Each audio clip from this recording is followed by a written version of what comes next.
Ah, Seigneur, la saline dit Zambé.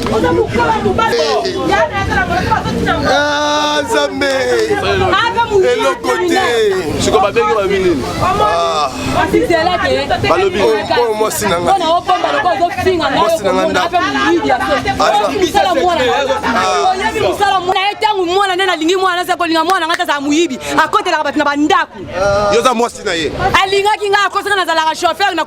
camion ndio ndaza muyibi e comme akotika kanda kupolele aya okota 4 heures na ko bisenga binga makambo na linga ngote o na linga basi nyoso tout monde sa telemela makambo na ngai na linga ka tele ko zo teme makambo na ngana libala e ko salate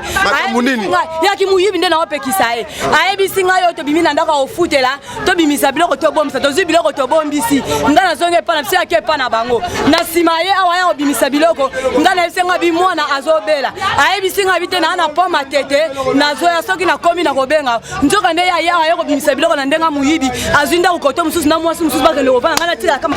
oyebi mobile azakane criminel na butu ayibaka ndeko bakangi wa ndeko yonga nakangi précisément près à la police autoza awa avant de aux environs na Swambanza na Kipapila ne place nakangi puisque premièrement donc quartier déjà bah lecta kinga est déjà que donc ça déjà un civique de dangereux et alors la police peut-être parce que kangi mettre for awa on solution et alors mettre for à tongo dans les 3 heures